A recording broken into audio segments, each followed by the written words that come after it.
Hello, everyone, and welcome. My name is Nina Lopez. I am the Executive Associate at the Women's Foundation, California. Just going to give a moment for a few more folks to sign on, but I did want to let y'all know that at the end of our session today, I'll be putting a link into the chat, and we really appreciate if you could take the time to complete that survey. And from those of you that do complete the survey, we'll select 5 of y'all to receive WFC tote bags from our swag shop. So please and thank you in advance for completing our survey. In the interest of time, I think I'm going to go ahead and introduce our speaker and trainer today. Today's session will focus on asset protection. It is the 4th and final session of our Making Money Work for You workshop. It will be led by Saundra Davis, a U.S. Navy veteran, financial coach, speaker, educator, and consultant. Saundra is nationally recognized as an expert in the financial coaching field for her work with community-based organizations that focus on asset building for the working poor.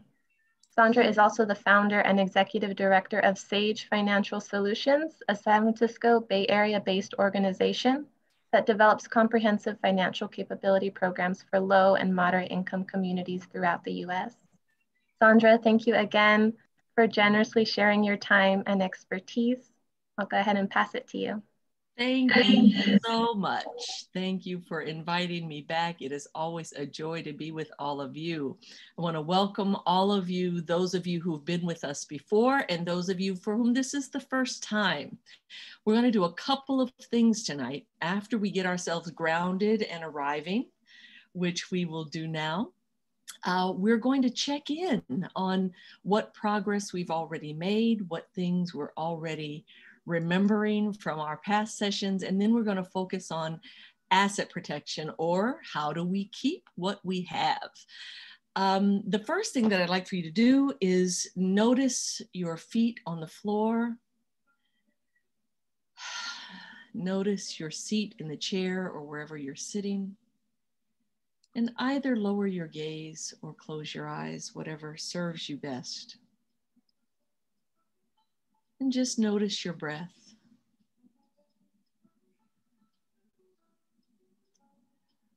Just take a moment to put away anything lingering from the day that might be causing any tension or anxiousness.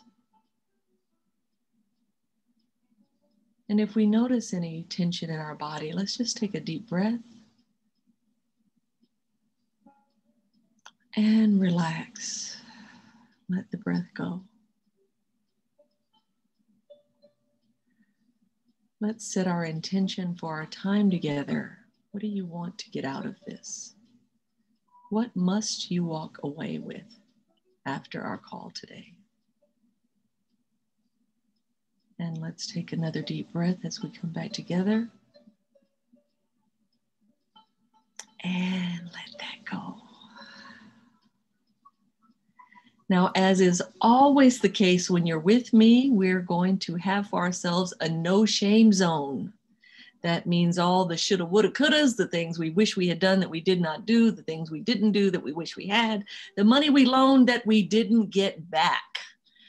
We are going to just let it go. So if you need to take a breath with that one and bring those shoulders up and let it out and down.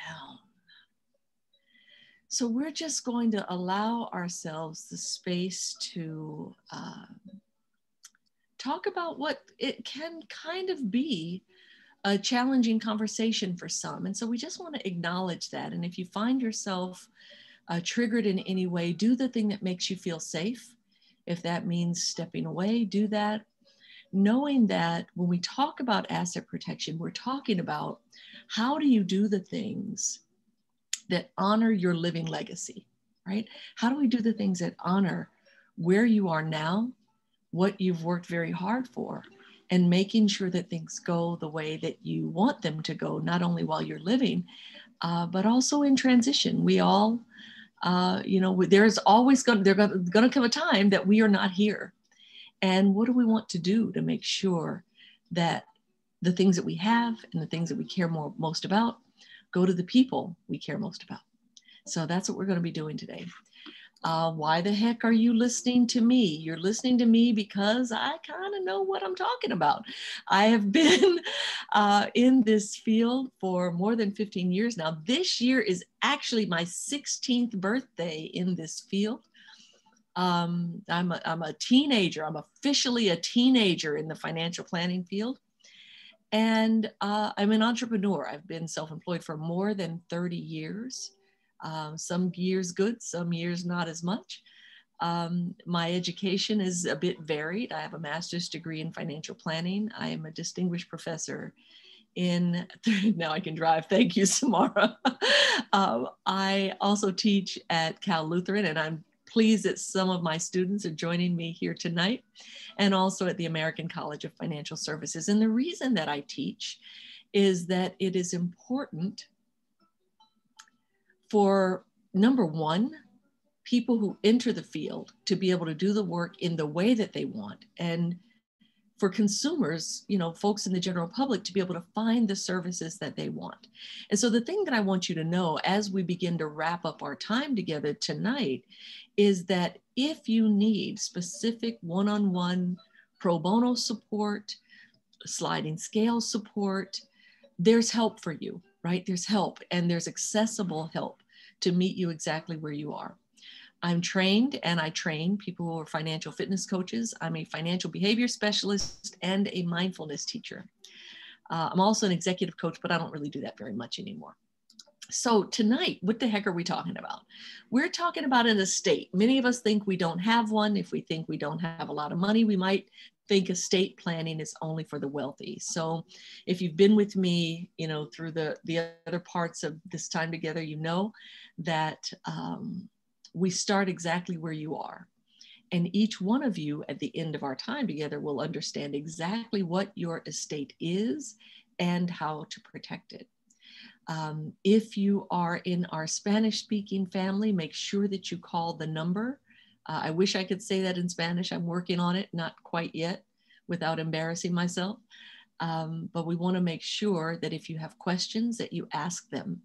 And our Spanish translator will get your questions to me. Don't hesitate to ask questions.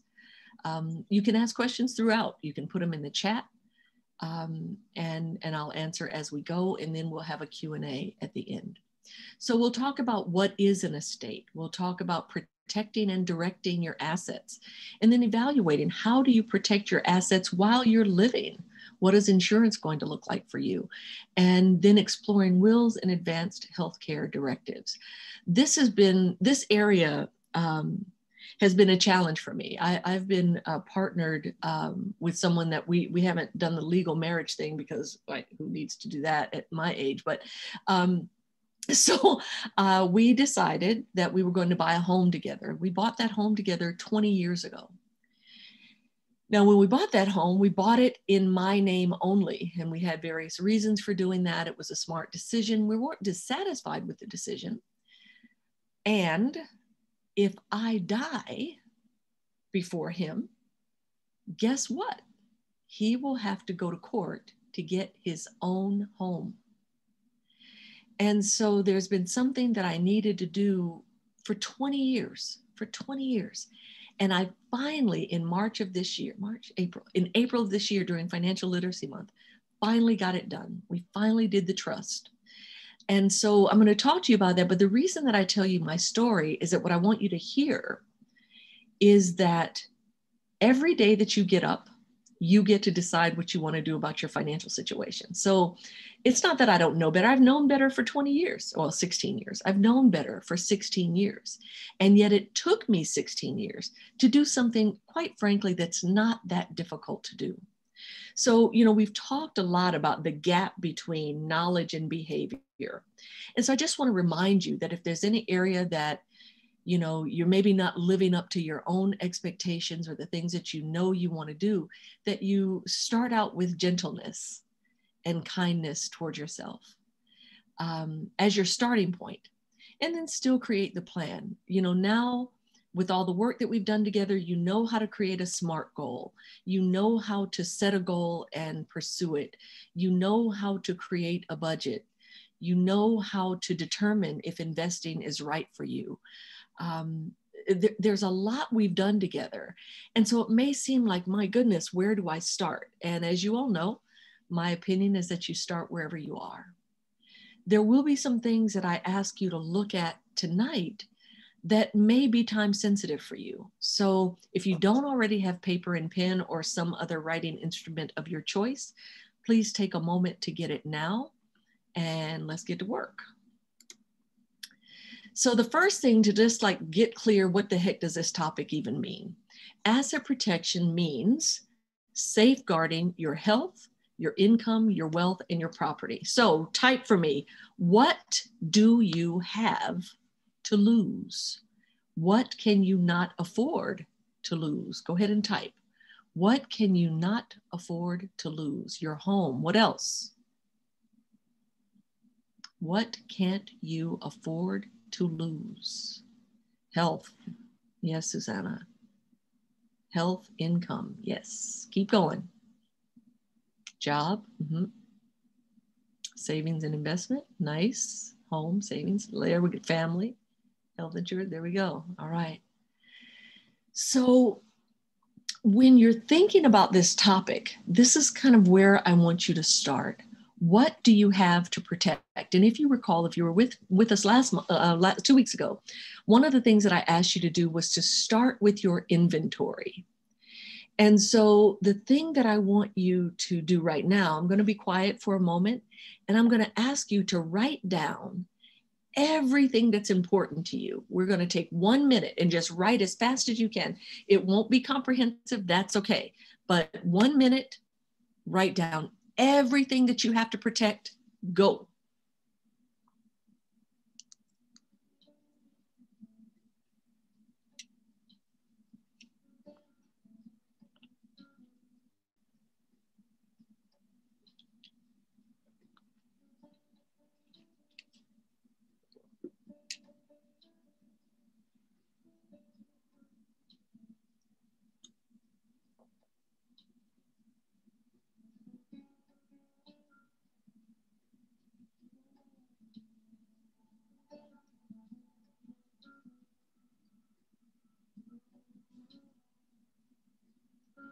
Ten seconds left.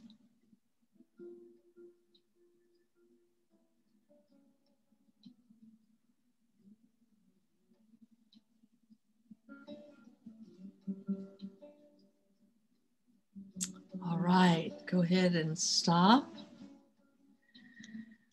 So the first thing that I want you to reconcile is that if there's anything on that sheet of paper or wherever you wrote, you have an estate. So that's the first thing. Even if it's small, even if it doesn't seem important to anyone else, you have an estate. So, and if you didn't write anything down, just the fact that you're sitting here on this call means you at least, if you have nothing else, you at least have a body, right? Mine is about 5'4". Y'all don't need to know how much the body weighs. That's none of your business. But it's 5'4.5". Well, actually 5'4.25". After double hip replacement, they gave me kind of a 1/4 of an inch. So even if all you have is your physical being, that is your asset. We talked about this a lot last time we were together as well. So when we're looking at what we have to protect, we want to be thoughtful and mindful about how we go about it. Now, by the end of this, you might feel like there's a lot. So we'll talk about where to start toward the end. So I just want you to breathe and let that relax a little bit. There may be multiple things for you to do, and we'll talk about the best way to go about it. But the asset protection allows you to grow, protect, and transfer all of your assets, your resources, or your wealth according to what matters most to you.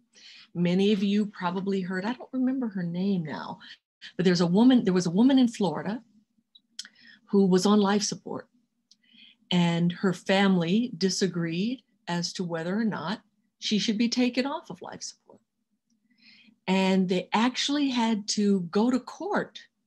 Shivo, thank you, Billy. They actually had to go to court, Terry Shivo, right? To decide what should happen to this woman. Now, I don't know about y'all, but there's nobody I know in government that I want making those kind of decisions about me. Right? There's just nobody that I can think of that I want making those kinds of decisions about me. So, what can I do? I can put things in place that communicate my wishes to the people who matter most. Now, there's also the rub that we might say something, right? And expect people to carry out our wishes. But then when we're not here and they're already suffering and grieving, they either don't remember, can't go through with it, or don't do the things that you wanted them to do. This is a particular concern. I have a son. My son is 42. I know that if I am no longer having a quality of life that is satisfying for me, and I'm, at death's door, pull the plug. I'm out, pull the plug. Now, for me, I want to donate all of the things. I got some pretty good stuff here. I've got some good lungs, and I've got, my kidneys are doing all right. And I got a pretty decent liver because I'm not a heavy, imbiber of things that might harm my liver. I'm in pretty good shape. I got a couple of good brand new hips that somebody can probably use if I were no longer here. And so I intend to be a donor. Now, I would not want my family to be in an emotional decision about whether or not to keep me here if I'm not going to be able to function. I don't want to put them through that. So I make sure that I'm choosing the people who I want to make those kinds of decisions so that it's not a burden on the people who I know it would be difficult for. So that's the hardest thing we're going to talk about, right? That's the hardest thing.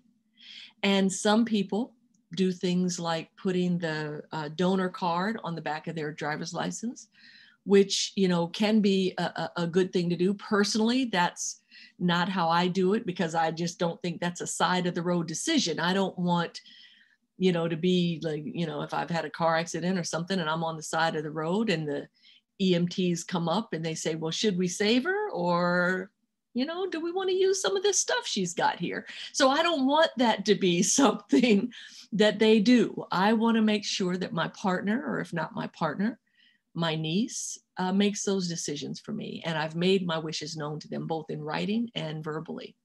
So when we think about these topics, like I mentioned, they can be kind of uncomfortable.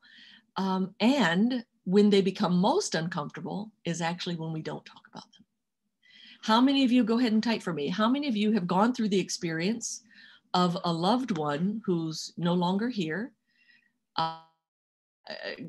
The death of a family member causes some disgruntled feelings in the family. People don't do what the person promised or what the person wanted. Go ahead and type. How many of you have experienced that? Yeah. So what, brother and father, yeah. So what we can do here is we can alleviate that kind of situation. We can decide in advance what we want to have happen. And that's really the point, Leslie, right? Because we have to make these kinds of decisions when we are in pain. And, my big mom, I have two moms, and both of them have died within the last 3 years. My big mom, was my foster mom, who did much of the raising of me. She didn't want to be on life support. She just didn't. And when her life was coming to an end, she was 92. And I still wasn't ready to let go. I really wasn't ready to let go. And I had to make the decision. And I was already struggling, but I had already committed to make the decision that she wanted made. That didn't mean it was any easier, but the part that made it easy is I knew what she wanted, and more importantly, what she didn't want. And so I honored her wishes, even though it was difficult, even though, other members of the family had different perspectives, I was able to honor her wishes because number one, she told me, and number two, we wrote them down. And so this is kind of where we start. This is where we start. She designated me to make medical decisions for her for when she was no longer able to do it for herself. Now, for Big Mom, she had dementia way before the end of her life. So not only was I making the medical decisions for her, I was also making the financial decisions for her. And that's where that first bullet you see there, the durable power of attorney. And then once she transitioned, I had to distribute the things that she left behind.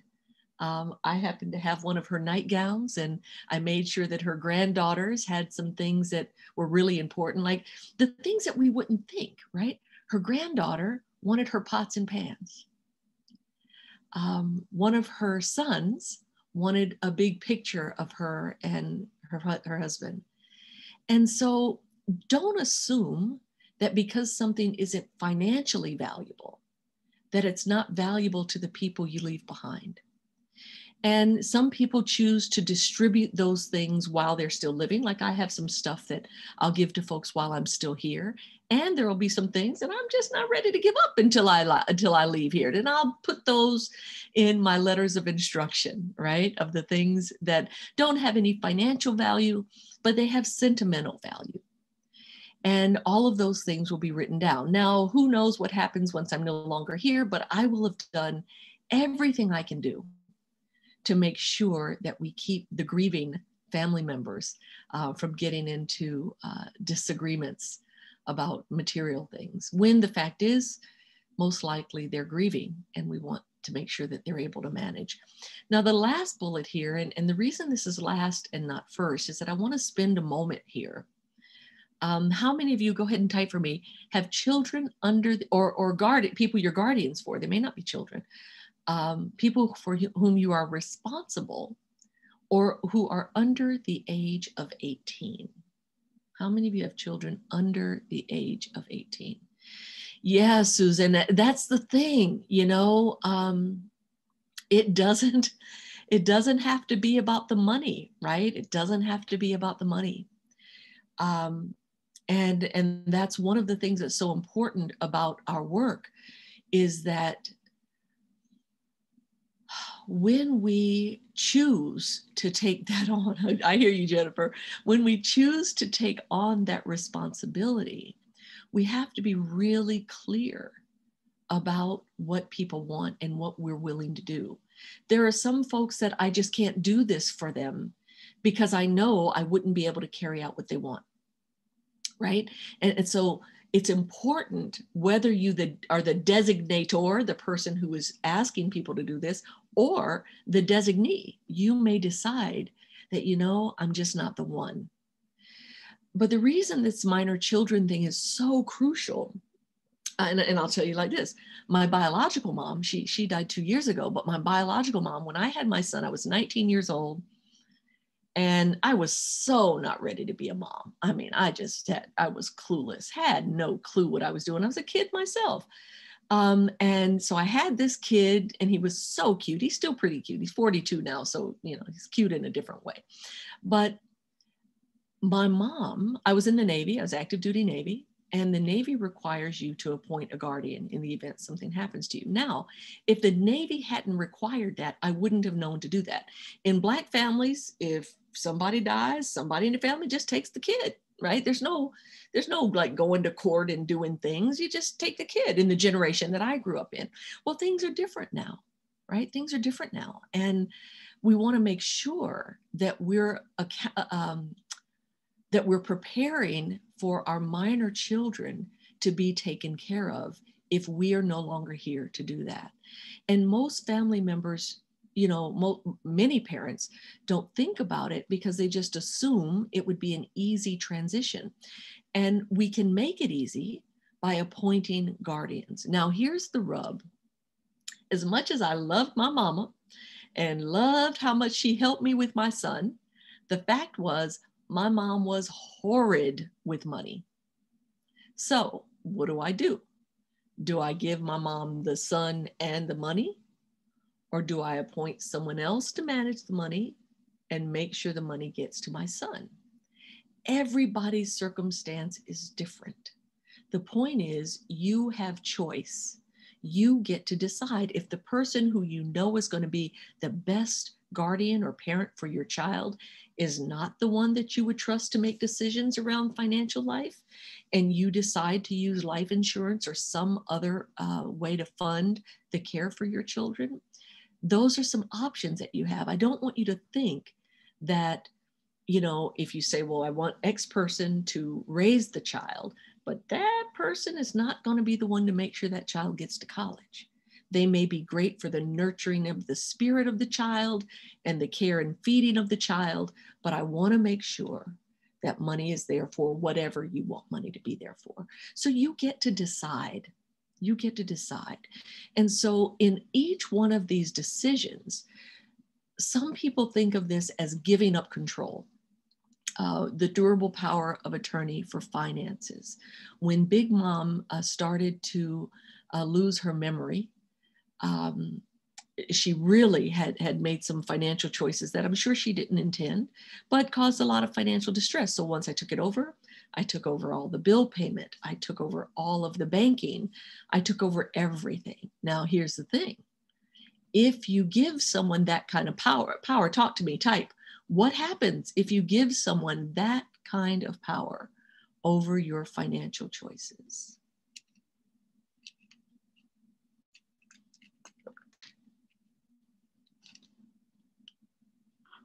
You can be used. There's a term called elder abuse that you may have heard. What else? They could go, Sev, they can spend your money. They can spend your money. They can sell your stuff. So you have an option called limited powers.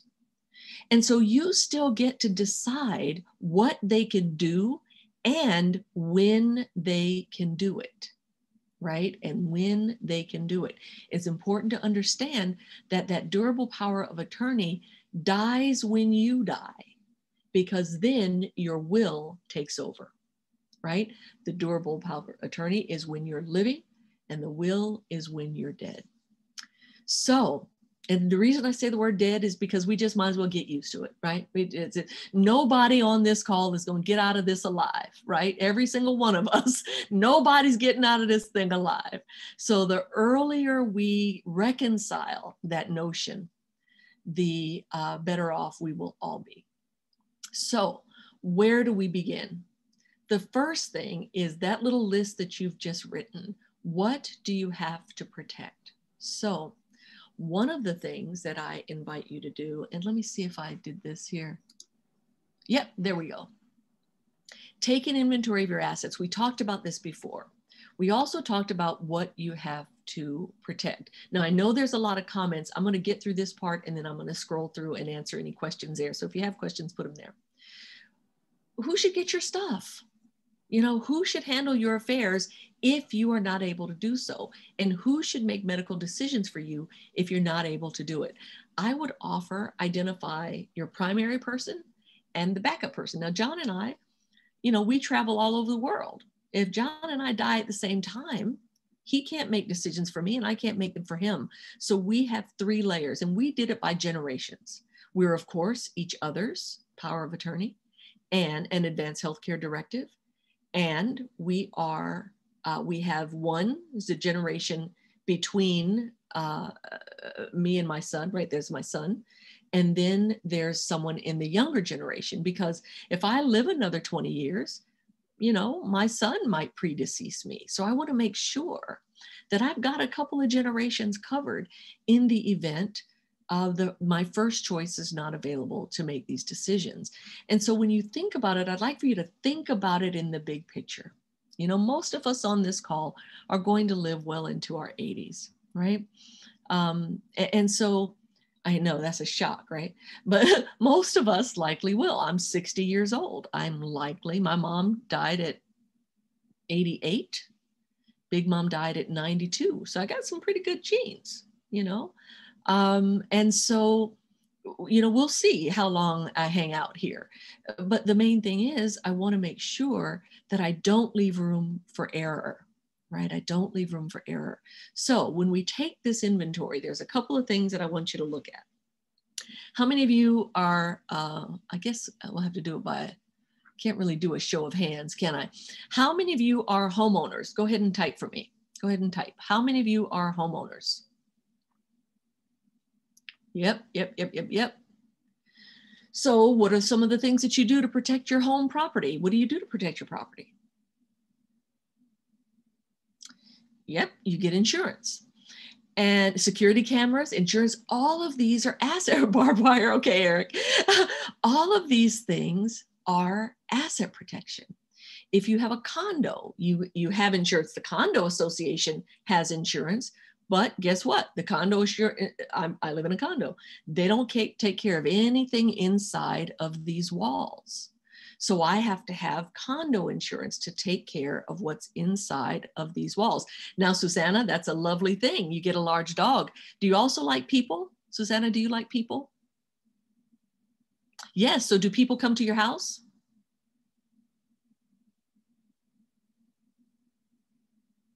Well, not right now. Right. So even that friendly dog, if that friendly dog, you're having a party in the backyard and everybody's kind of moving and grooving, and that dog decides to take a chunk out of somebody, now you've got a different issue. So your protection, there we go. You can see all of my students chiming in here, right? Right.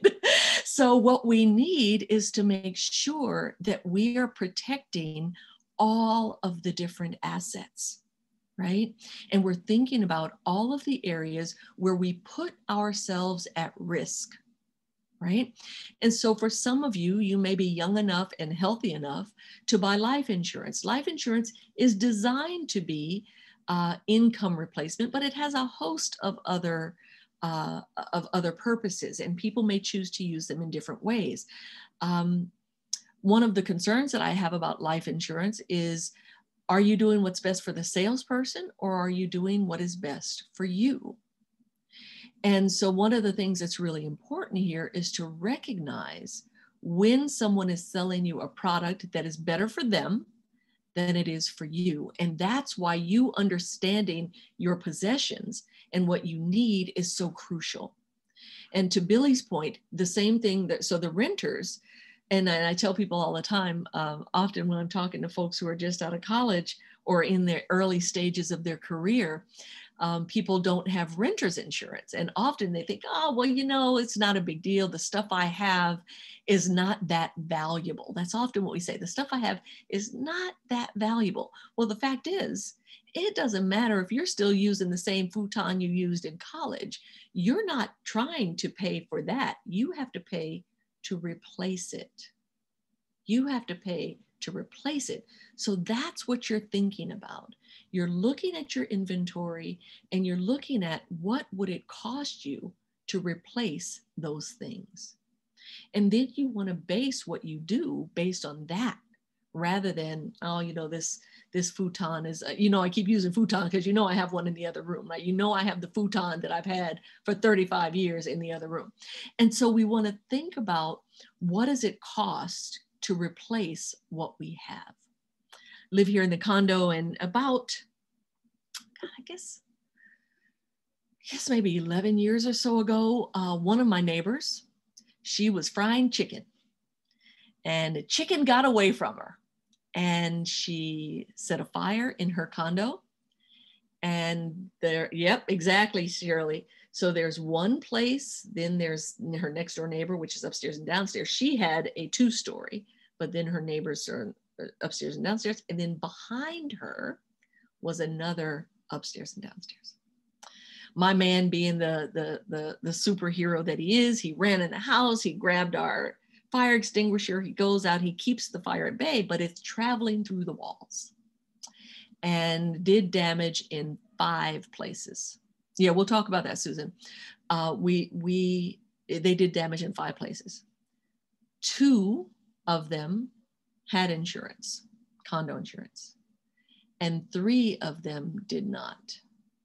The woman who had insurance with replacement value, write that down, with replacement value, was able not only, now granted she did have to add money to it, not only was her home repaired pretty rapidly, but she was able to tweak her place. It looked good too after, it looked so much better. But of course she had to put money in to make up the difference for the newer things she wanted, but she was able to replace, and they paid for her to have somewhere to live while her place was being worked on. And so the woman who did not have insurance, did the condo association put the walls back? Absolutely. All the way up to the sheetrock, and nothing else, and nothing else. No more cabinets in her kitchen, no more doors, none of that. When you think about renter's insurance, as Billy just mentioned, your landlord, they're going to pay for their property to be restored. They're going to pay, their insurance is going to cover their property, but they're not responsible for your belongings. And so you want to make sure that when you're thinking about all of your possessions, that's the starting place for how you decide what insurance should look like for you, right? Those are the ways you decide. So, I mean, we don't have enough time. Those of us who go to school for financial planning, we spend 8 to 16 weeks learning about insurance. So we don't have the time to do all of that tonight. But what I do want you to know is, how do you learn what to do? And I'm going to show you something at the end of the session that can help you navigate those things. I have been uninsurable for probably 15 years, right? So the insurance companies will not even insure me. I've got some health concerns that, I cannot buy insurance. So tight for me. What do you think I have to do? What do you think I have to do? I am uninsurable for life insurance.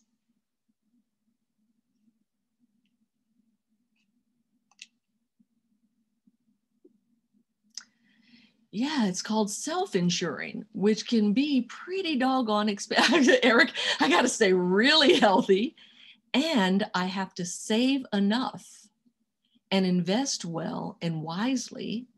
Attica, I sure could do an annuity. I tend to stay away from high cost insurance products, right? An annuity can be a high cost insurance product. But I have to do it in other ways, so you all have heard me talk before about how much money I have to put away. And I even showed you my Acorns account, which is nothing compared to what it needs to be, right? And so this could become discouraging. And the fact is, number one, it's better to know than not know. And then to Susanna's point earlier, to Susan's point, when something happens, where do you go? Where do you get the help that you need? And so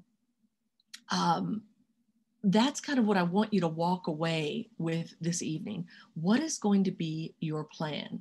We have a financial planning checklist that Jay and the team will send you after you've completed the survey. Just thought I'd get that in there. After you complete the survey, everybody who completes the survey will get that checklist. And Jay's going to help me remember to send it, right, Jay? And that will help you navigate how do you go about taking action on all of the things we've talked about in our sessions together.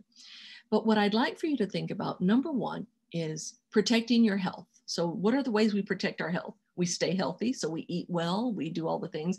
Maybe avoid skydiving. Like, I don't skydive. So at this stage, I need to make sure that I'm taking good care of myself. Lisa, I think that so this is where I disagree with many people and many financial planners. I think life insurance is based on what you need, right? There is no one depending on me for an income. So there's no one that I have to leave money for. There are some people who choose to have a burial insurance. I'm not a big fan of those either. For me, because I intend to be cremated and distributed some parts at sea and some parts planted with a Japanese maple, it's going to cost about $1,200 to cremate me when the time comes. And so what Susan just asked is self-insure. Self-insure, Susan, only means that we identify how much we need for a thing and we save that money for a thing. So to self-insure means that there's nobody that, to your point earlier, there's nobody who's going to pay out my family when I die. I have to pay out my family when I die and make sure that I've got everything in place for them to be able to do what they need to do. So aren't there some that don't require health info? So Susan, let me hold on the how do we explore insurance? How do you choose in just a moment? Okay, let's hold on that. I'm going to put a pin in that.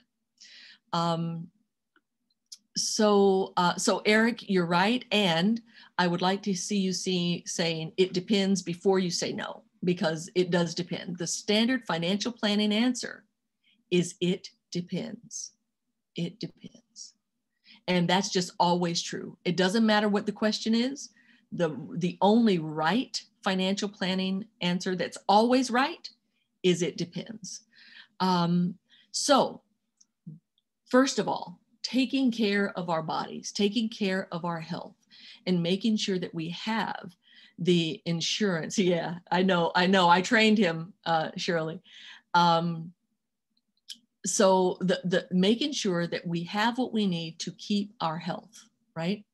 And then some of you said, I can't afford to lose my income. What are the things that we can do if we are at risk of losing our income? And quite frankly, that's all of us. That's all of us. I'm self-employed. I've been self-employed for 30 years now.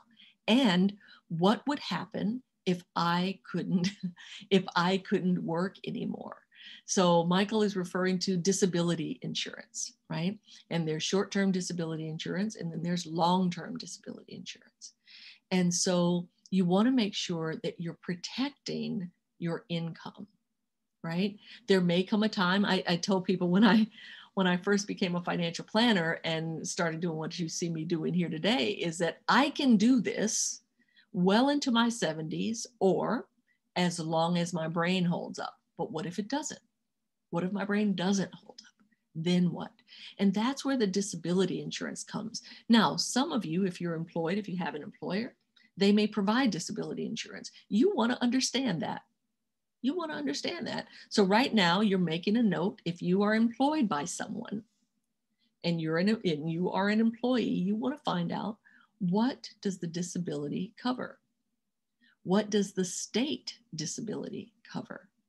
When I worked for the Navy, we were in a position where we could be out of work for up to 45 days before it went to the state. So I fell, I was walking, I was having some really high heels. Back then, y'all, I was super fly back then. I was wearing red leather mini skirts and Kenneth Cole shoes and was walking down one of those linoleum floors and whoop, bam. Stopped wearing those kind of shoes.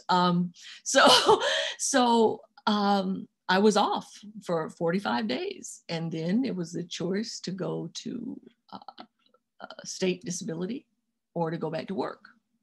And I chose to go back to work. Now, disability, and I want your best guess, and financial planning students, stand down. Your best guess, how much of your income do you think disability will cover if you are not able to work? Oh, look at y'all showing off. Look at y'all showing off. Right. 60 to 65 is usually the norm. The chances, why wouldn't you be able to get 100%? Why wouldn't you get 100%?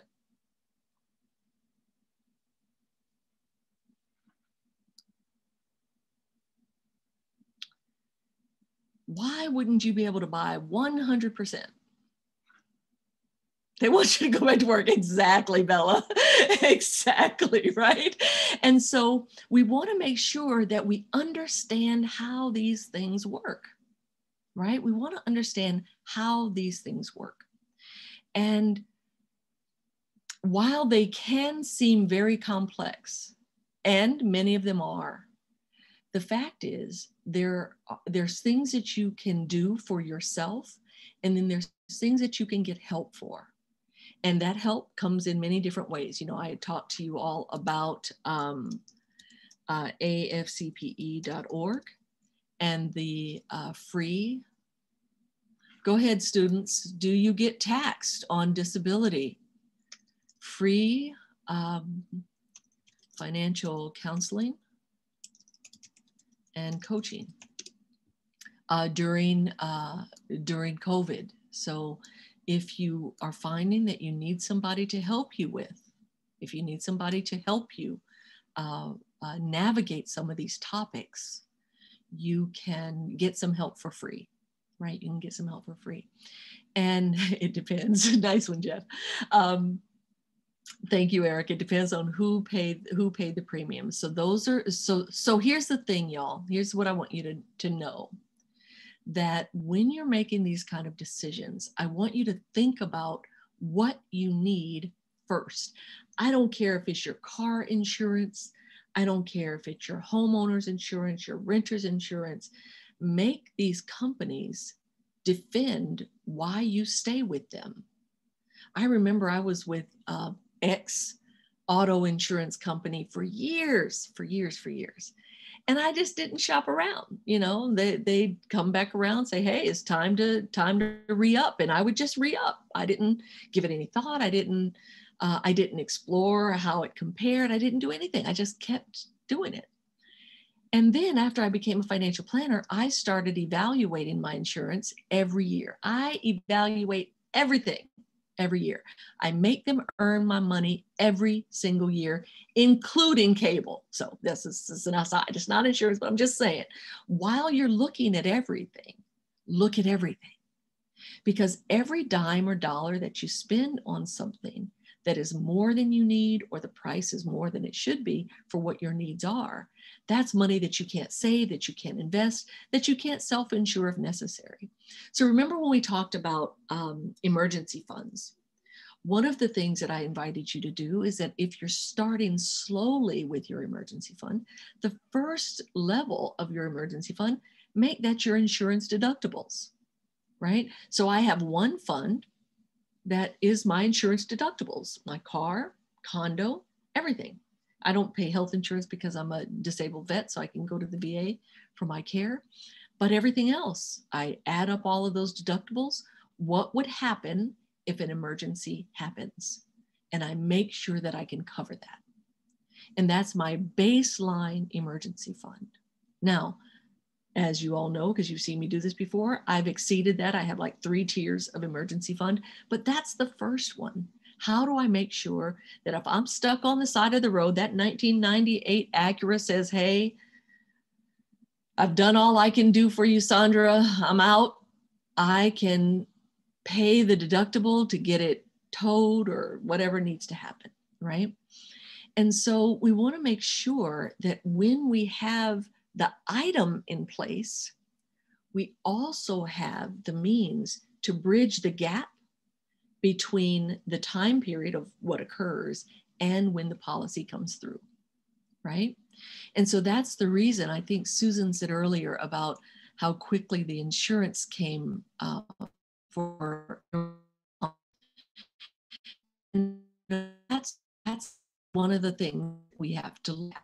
You know, so in order to do that, we got to know where all the papers are, right? We got to know where everything is. And so it's not enough to have these things. We have to have them and manage them.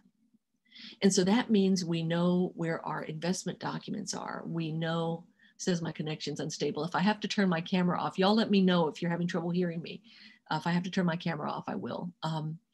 But we want to make sure that all of these things are real estate documents for property that we own. All of the things are in a place where the people who we have designated can find them, okay? We want to make sure that, Thank you, Susan. You all let me know if I need to repeat anything. We want to make sure that things are available and accessible when people need to find them. So let me pause here for a moment. I want to take a look at, so am I freezing in like distorted, crazy faces? Because I'll stop my camera. If I'm like freezing with my face all twisted up, let me know. Don't y'all have me sitting here looking crazy and don't tell me that I'm looking crazy. All right. All right. Self-insurance, life insurance products that don't require health information. You know, I've seen that. I've seen them advertised. I'm pretty skeptical of the life insurance policies that don't require any health check. My experience, my personal experience was that my mom was spending a whole boatload of money on an insurance policy that paid out like $10,000. And if any of you have had to bury somebody, and she chose to be buried, not cremated, any of you who had to bury somebody knows that $10,000 is a drop in the bucket, right? It can be, it doesn't have to be, but you know, for my family, you know, we're raised Pentecostal, we do the whole thing, you know, we do the whole celebration of life, which can become a little bit costly. So I really want you to make sure that all of the assets that you're thinking about, and Susan, to your point earlier, the bank accounts, these are all things that we want to make sure that we're adding that layer of protection. With bank accounts, go ahead and type for me, students, what can you do so that people don't have the experience that Susan had with not being able to get to her funeral expenses and mortgage and to be able to live? Beneficiary designations. You can do a transfer on death, a TOD, that allows it to go directly, or a POD that allows it to go directly to the person who you want to have access. And so there are things that you can do right now that are really easy to do. So I have a TOD on everything, on every account that I have.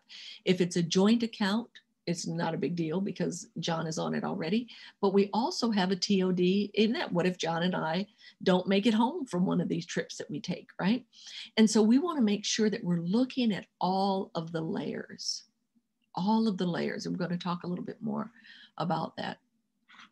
All right, so let me pause here for a minute.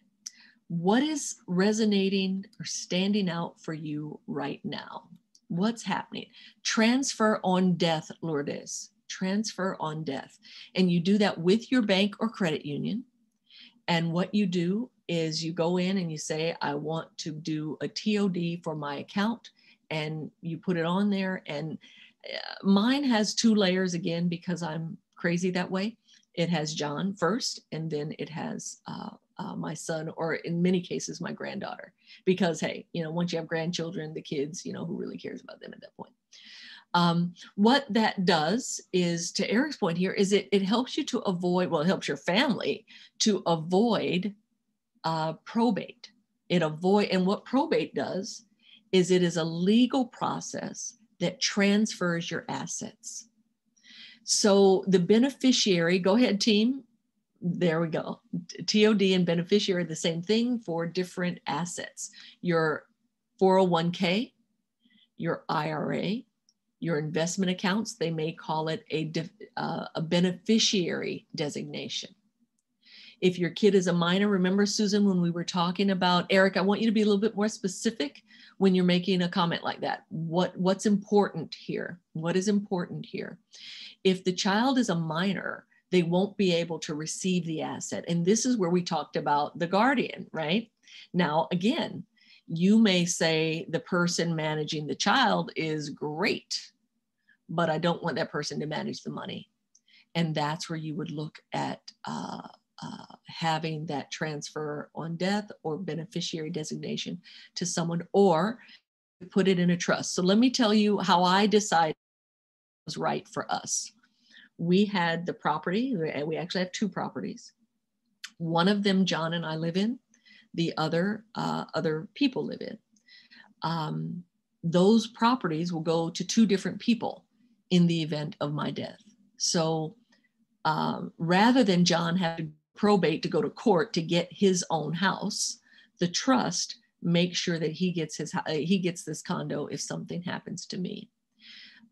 Complex might mean you have a lot of assets that you wanted and you want them distributed, and you want a trustee to do that for you, right? So one of the lovely things about this engagement that we're doing is you all have the benefit of the free will app that, and I think I've told you all that I use it. We're going to navigate that in just a little bit, but you'll be able to walk through and figure out what you need. So Maria, the will and the trust behave differently. So I have a will that, since I have no guardianship to make, right? But when I did, I had a simple will that said, this is what I want to happen with my son if I'm not here to take care of him. I didn't really understand all of my, so really the only thing my will said was, hey, y'all take care of my kid, right? So now my will is more complex. My will has to say what I want to have happen if I'm no longer here. Less words, Erin, say that again, fewer words. It can help people recognize how to distribute the things that I want distributed. Now, once the will gets to probate, right? And there's a threshold, there's a dollar amount threshold. If they're not transferring real assets, people will come in here, they'll take my furniture, somebody will get my jazzy little fan, those kinds of things. That we can do with a letter of instruction or just a list of where I want things to go. But real property has to transfer from my name to the name of the other person. So who asked this question? Maria, it's not an either or, it's a what do you need? As Erin says here, the trust gives you more control how they're managed, not only while you're living, but after you die. So that's the reason we decided on a trust. We don't really have anything in it. The attorney actually asked me to put all of my assets, my 401k,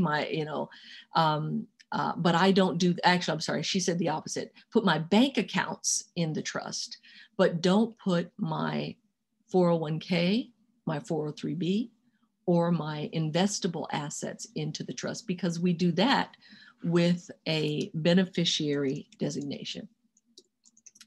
So here's the thing I want you to know about that. And I know this is a lot, y'all. That's why I'm kind of slowing the pace a little bit, because this is a lot of information, and each and every one of you is going to have a different need and a different approach. So I don't want this to get overwhelming. That's why I'm having my students kind of slow the pace about what we say, because it can be like drinking through a fire hose. So I don't want you to focus on the whole thing. I want you to focus on, when you look at that list of things that you wrote that you can't afford to lose, how do we start one at a time? How do we start one at a time? So for me, I started with the trust. And the reason I started with the trust is, number one, I do not have minor children. If I had minor children, I would have started with the simple will and made guardianship arrangements for my son. That's what I would have started with. Now, I've already got insurance on my condo. My car is insured. My business is insured. I do not have disability insurance because it costs so much that I just couldn't manage it. So I didn't do it, which means my saving has to be outrageous. I have to have more than the recommended 6 months in an emergency fund, right? And so, like you've heard me say in all 4 sessions, everything affects everything. How much I saved determines how much insurance I need and what I need to insure. And so when you all are looking at these things, I want you to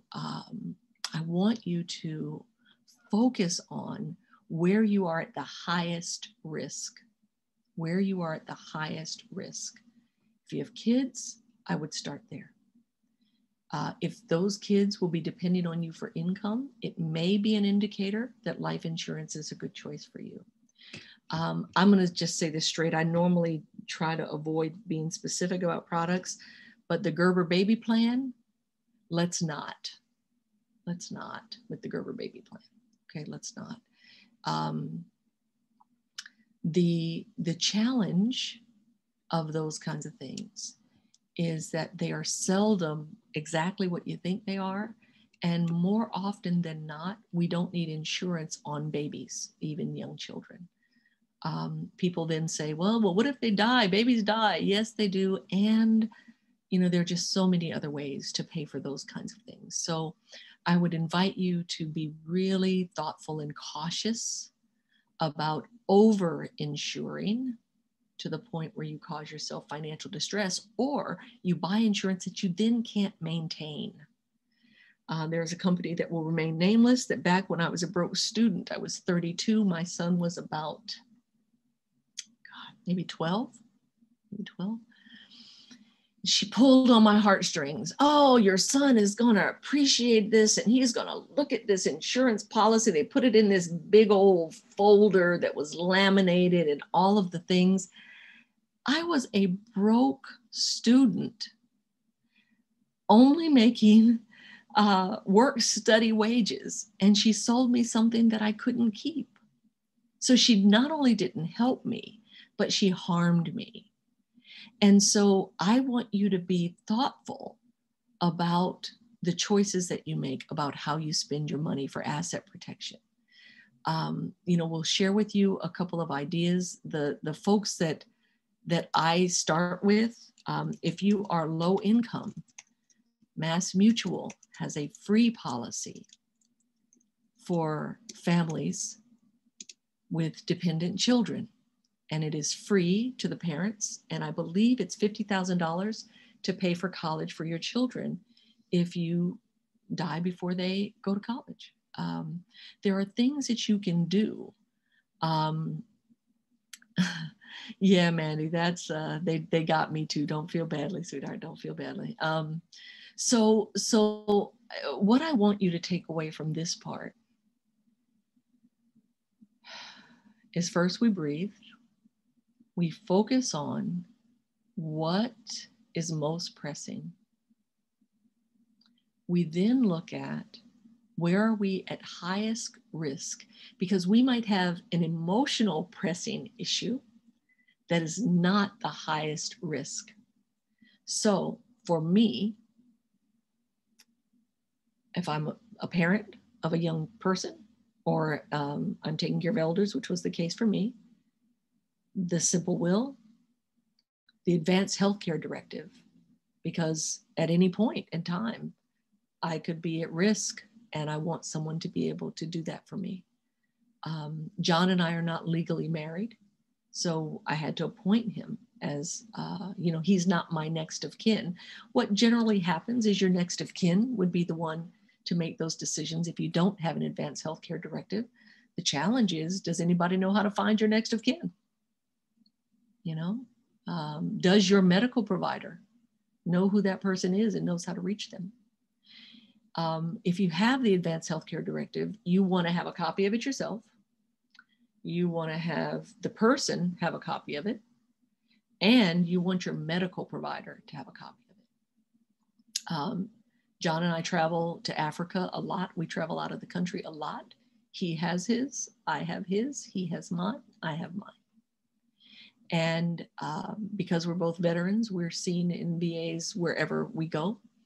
And so, Billy, I'm a little more cautious about the car, because we've had a car stolen, we've had a car broken into. So I'm a little bit cautious about putting in things like that. But having it as an electronic document, I'm just really super sensitive about that. So you might not put a social security number, but I'm a little hypersensitive about document protection. So I use an electronic version of it, and a couple of different family members have it. So we keep it safe that way. So, all right, where am I? We only have 20 minutes left. I can't believe this. Okay, so look at your inventory. What do you have to protect? What is the appropriate document to protect what you have to protect? What is the appropriate vehicle to protect what you have to protect? If you have to protect income, that may be disability insurance. It might be long-term care insurance. It might be life insurance. If you have to protect property, you want to protect the thing, right? The thing itself, you can get insurance on the property itself. And then there's also umbrella policies, and umbrella policies kind of sit on top of the other policies you have. So I have an umbrella policy, although I don't have a pet that, and I don't invite people over because, y'all might not know this, but I'm not really a people person. I might look like a people person. I don't let people in my house. I have a sign on my door that says no home. So because I don't want people coming over here. I don't want people coming over here. So although I don't invite people into my home, so there's no danger of anybody slipping and falling in my house, I drive a car. People can sue you for assets that you don't even have yet. They can sue you for wages you have not yet earned. And so you want to be cautious about no one home forever. That's right, Susan. So you have to make sure that you're thinking about all of your risk, right? And you're using the right tool, because every financial product is a tool. So keep that in mind. You're not going to, I love Evernote, Eric, good point. You're not going to just buy stuff. You're going to understand, what are you trying to solve? What are you trying to solve? And make sure that the right instrument solves the issue you're trying to solve. Now, Sev, I hear you've been paying for disability. The only reason that I don't keep trying, it was just so outrageous. Mine was outrageously expensive because I got issues. I mentioned that. At this stage, I just can't see it. Like I'm like 5 years from retirement now. So I save like a bandit right now. I just save like a bandit. And my main thing, as I've said to you all before, I have to retire debt-free, truly debt-free, no student loans, no mortgage, no nothing. I've got to pay all of this stuff off to be able to do this. And so it's really important. Yes, Susan, I love the Dropbox idea. The things that I want you to focus your attention on is, how do you make sure that you have ease around all of these topics? So let me stop for a moment here. How are you feeling? What's going on? What's going on? How are you feeling about this?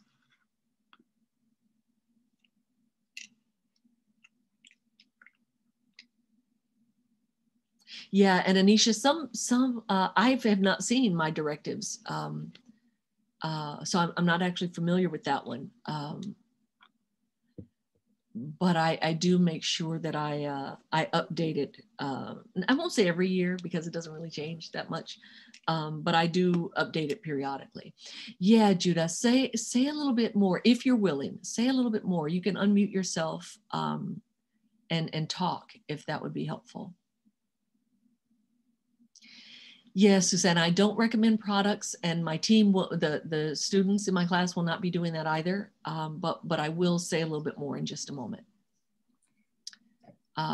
Yeah, Attica, you're having a nerdy moment, huh? Judah, talk to me. Yeah, I'm one of these people that I kind of need to have stuff in front of me to study. And when I'm getting so much verbal information at one time, it just I start to lose track. Yeah. The organization in my mind doesn't gel. Yeah, and that's really okay. That's really okay. One of the reasons I don't write a lot of this information is that it's also overwhelming written. So what you'll get is a checklist and an idea of where to go for these things. The reason I think that, so for me, the talking is for context.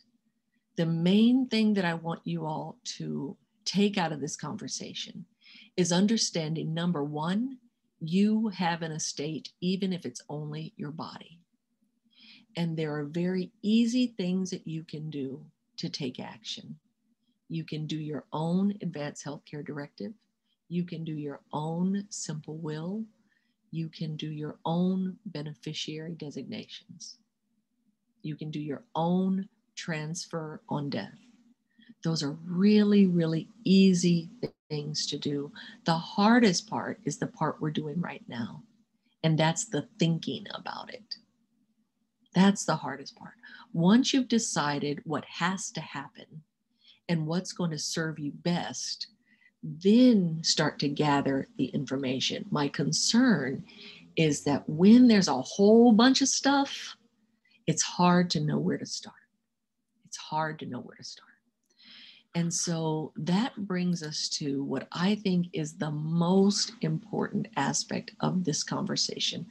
I don't know about y'all, but I'm the person in my family, in my household and in my family that makes stuff happen. How many of y'all are the ones that make stuff happen? Chat for me. Who else is like me? Raise your hand, chat. Yes, Lord, right? Now, here's the thing. It's terrible. It's a big burden, Michael. We don't want to hear it. We don't want to hear it, Michael. Don't show off. And Susan, I'm tired too. Now, here's the thing. If you are the person who manages things, what would happen if you weren't here tomorrow? How would the people you care about handle everything that you do that they don't even know you do? I'm pretty sure John has no idea how, once he flips that switch, the lights come on. I'm pretty sure he has no idea what PG&E or Pacific Gas and light. I'm pretty sure the sprinklers would never come on. Exactly. I'm almost certain he has no clue how that happens. Now, it's not that he didn't do it before he met me. We were 40 when we met. So he's done this before. He knows how to do it. He just doesn't do it now because I do it.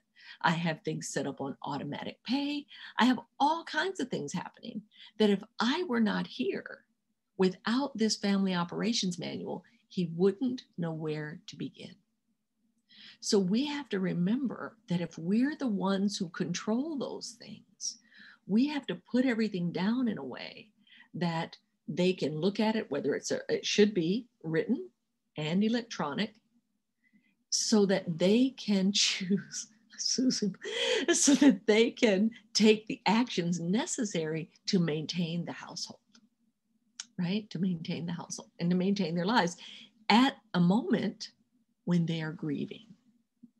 So I have a little front sheet of the document that says, do this first. Here's where you find all of the things that make the house run, right? And so then along with that, I've got the simple will. I don't have guardianship arrangements, but you may. The advanced healthcare directive, the durable powers of attorney, and the letters of instruction. What do I want to have happen? So instead of absolutely the list of passwords, there's an app called LastPass. I don't think it's free. There are some that are free, but I use LastPass, and that's where all of my passwords and things are. And that will give you and the people you care about a sense of ease. You know, nobody likes to think about, what's going to happen when we're no longer here. Nobody likes to think about death, and it's inevitable. So what we can do is make sure that everything that we can do is done. It took me forever. It took me forever to do the trust. No excuse. I have no reason. And as you all know, I'm all about the no shame zone. So I have absolutely no shame about it. Do I wish I had done it earlier? Sure, but I didn't. But it is done now. I'm very pleased with myself. It is done. I'm happy with where it is.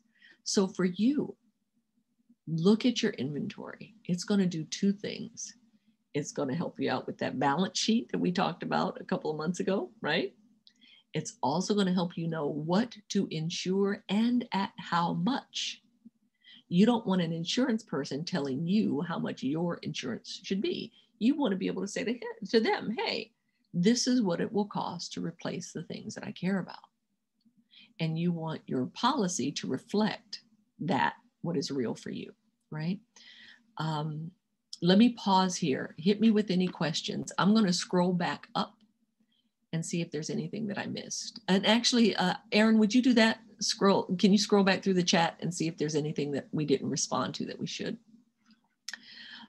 And then the next section, now this is free will. Now, you all know, I don't recommend things that I haven't used. So I did not do my trust with free will, but I did my will with free will. I already had an advanced healthcare directive, so I didn't do it through them.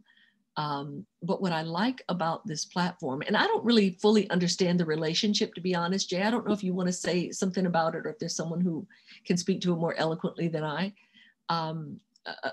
about the relationship that you all have with them. But it is a trust, it's a source that I'm comfortable with. It's very easy to use.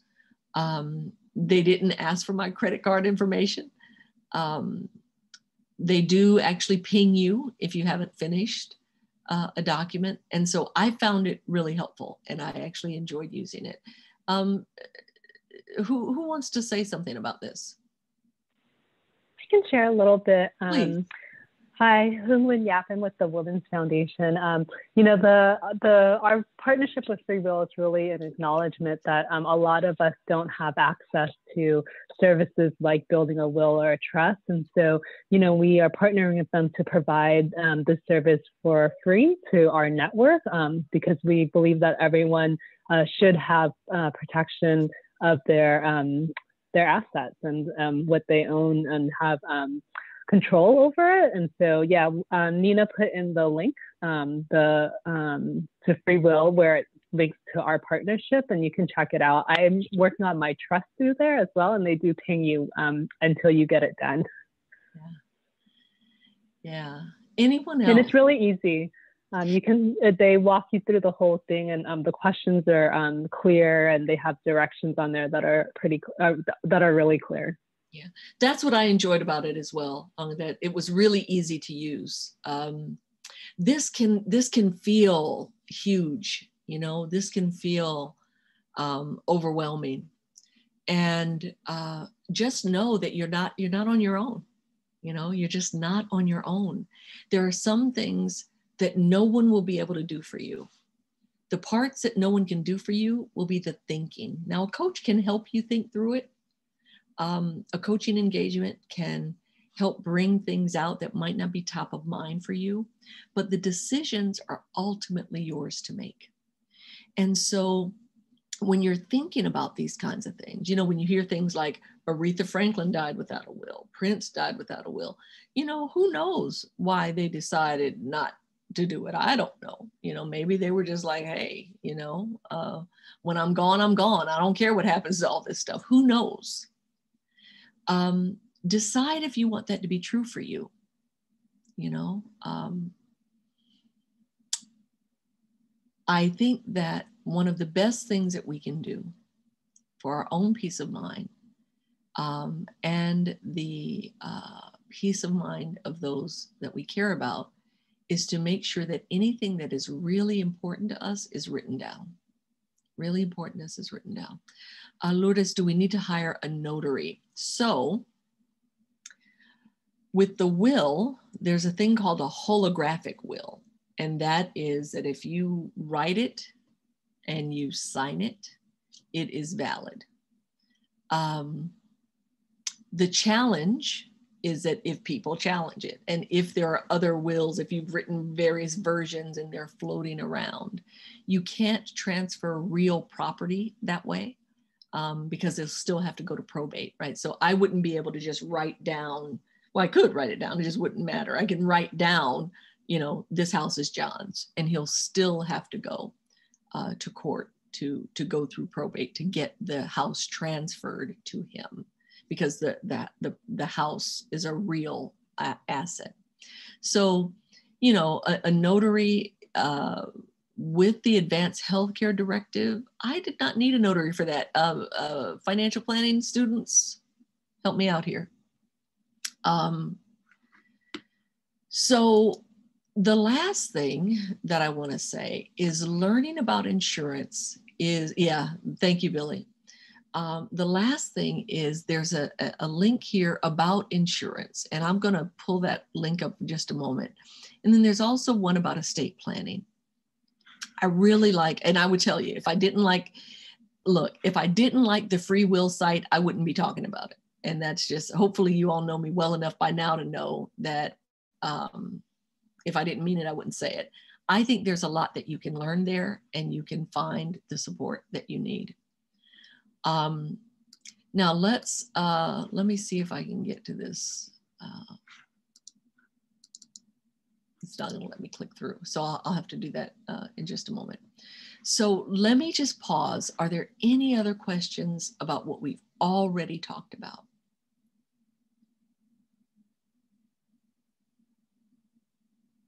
Any other questions?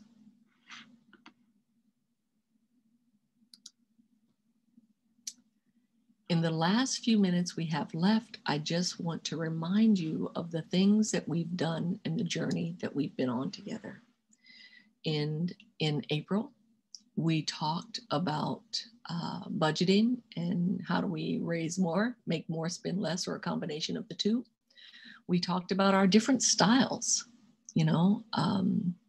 We talked about what works for us. As you all know by now, I don't like to do a budget. So I have my money management system set up with the accounts that I use.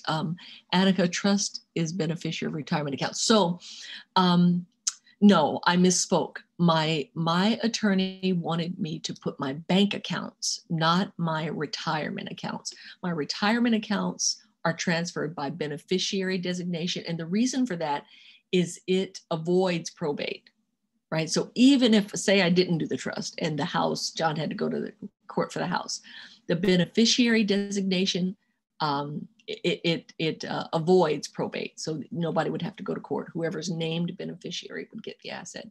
Again, keep in mind, avoid naming a minor. Don't name a minor. In May, session 2, we talked about goal setting, and we looked at the difference between short, medium, and long-term goals and how to prioritize them and align them with our values and what matters most. Last time we were together at the end of May, we talked about how do we build our assets, and we talked about, you know, the assets we have that are beyond the dollars and the cents, the community, our intellect, the ways that we can earn money, the different assets that we have that might not show up on a net worth statement, right? And then today, of course, the asset protection and that living legacy. How do we protect and direct what we care most about? So I'm going to ask you once again, type for me, or you can talk, whichever you prefer. What did you learn? What is important about it to you? What will you do next? And what support do you need? Let's hear it. You don't have to answer them all, but answer at least one. I got 68 folks in here. I'd like to hear from everybody. Talk to us. Gina, oh, that's above my pay grade, Gina.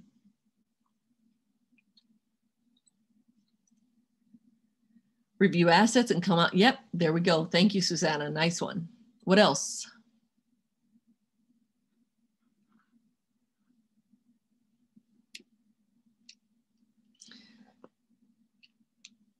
Love it, love it, love it. Yeah, Janelle, of course you do. Of course you got assets. Yeah, that baseline emergency fund, that's kind of a big deal. All right, simple will, figure out who would be the guardian. Yeah, Susan, and you know, that can be a rough one, you know, that can be a rough one. Some, you know, you might hurt some feelings, and you know, making sure that, like John and I have a niece and nephew, and they wanted us to take care of the kids. Look, when they asked us to be guardians, the kid was about 5 or 6. He was real cute back then. Now the little joker's a teenager. They need to come back and check with us again, you know. So, you know, they need to check with us again. I'm not sure how that's going to feel for me. Family operations, excellent. Thank you, Maria. So, oh, there was another asset on the socially responsible investing. If you're on LinkedIn If you're on LinkedIn, connect with me on LinkedIn. There's a couple of folks who you might want to check in with on the socially responsible investing. All right, what's important? Wonderful, wonderful, wonderful, wonderful. All right, gang, I'm going to pause here for any questions. I nailed it. 3 minutes left. Well, kind of 2.5. So talk to me. What questions? Love it. Nice. What is the best way to have a belonging evaluated? So, there's a couple of different ways that you can do that, Judah. You can see what the market rate is if you had to replace it, like Google that item or, Amazon, of course. What would it cost you to replace it if you had that item? Now, if it's an item that's an antique or something like that, it may be worth it to have it, to have it appraised, but you'll have to decide if it's worth it to do that. I'm going to share the link from the slides. Yes, absolutely. So that you actually probably already have these in the toolkit. If you've got the toolkit, these 2 links should be in there. Samra, take another look. Nice. Think about investing. Nice, nice, nice. And create a will. Love it, love it, love it. All right, gang, I'll hand it back over to you all to take us on home. I'm going to stop sharing. And y'all take us in.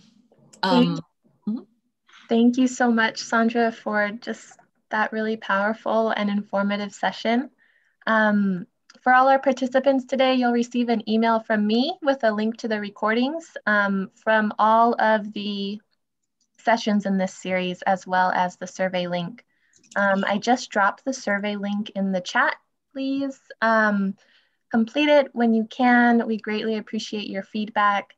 And those of you that do complete the survey, 5 of you will be selected to receive a tote from our WFC swag shop. So thank you in advance for completing the survey.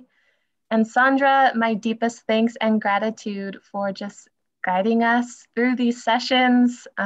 It's been wonderful and greatly informative. Thank you so much, Saundra. It has been an absolute joy. Okay, well, I hope everyone, including you, have a great evening. Thank you. My students, please hang out here, stay with me. Everyone else, take good care. Wishing you the very, very best. Thanks, everyone. Please send Saundra some love through chat. And then we want to hear from you with your survey, because it really helps us plan the next series. So thank you. Thanks, Saundra and students, for being here, and for everyone.